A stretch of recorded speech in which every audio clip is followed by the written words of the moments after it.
চলতি সপ্তাহে কঙ্গোর বিভিন্ন এলাকায় নতুন করে ইবোলা ভাইরাস ছড়িয়ে পড়ায় আতঙ্কে আছেন সেখানকার বাসিন্দারা।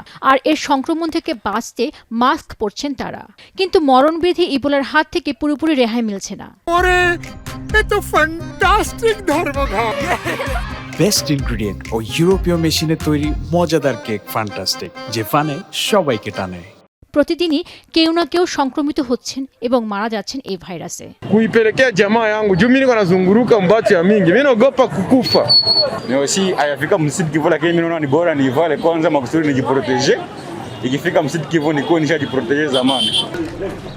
তবে সাম্প্রতিক ইবোলার প্রাদুর্ভাব ও ক্রমবর্ধমান সংক্রমণে কঙ্গোর স্বাস্থ্য ব্যবস্থার উপর অতিরিক্ত চাপ সৃষ্টি করেছে বলে জানিয়েছে স্থানীয় স্বাস্থ্য কর্মকর্তারা।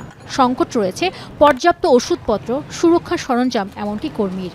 Mettre ces malades là, les hospitaliser, on a eu à mettre installer une tente qui est déjà là. এরই মধ্যে ইবোলা প্রাদুর্ভাব নিয়ন্ত্রণে কঙ্গোতে চিকিৎসা সরঞ্জাম পাঠিয়েছে বিশ্ব স্বাস্থ্য সংস্থা WHO। সেই সাথে এটি মোকাবিলায় কার্যক্রম জোরদারের লক্ষ্যে পাঠানো হয়েছে ত্রাণ সামগ্রীও। শুধু কঙ্গোই নয়, তবে ভাইরাসটি ছড়িয়েছে প্রতিবেশী দেশ উগান্ডায়। আর এই ভাইরাসের ব্যাপ্তি ও গতি নিয়ে উদ্বেগ প্রকাশ করেছে WHO। এদিকে বিবিসিকে দেওয়া সাক্ষাৎকারে WHO এর DR কঙ্গোর প্রতিনিধি ডাক্তার অ্যান আনসিয়া জানিয়েছেন, তদন্ত যতই এগোচ্ছে ততই স্পষ্ট হচ্ছে যে ভাইরাসটি সীমান্ত পেরিয়ে আরও বিভিন্ন এলাকায় ছড়িয়ে পড়েছে। ধারণা করা হচ্ছে গত 24 এপ্রিল প্রথম শনাক্ত হওয়ার আগেই ছড়িয়ে পড়ছিল ভাইরাসটি।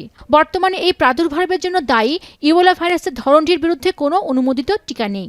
তবে অন্যান্য ঔষধ কার্যকর হতে পারে কিনা তা পরীক্ষা করে দেখছে WHO। পেনগো সুলতানা, এখন বিশ্ব।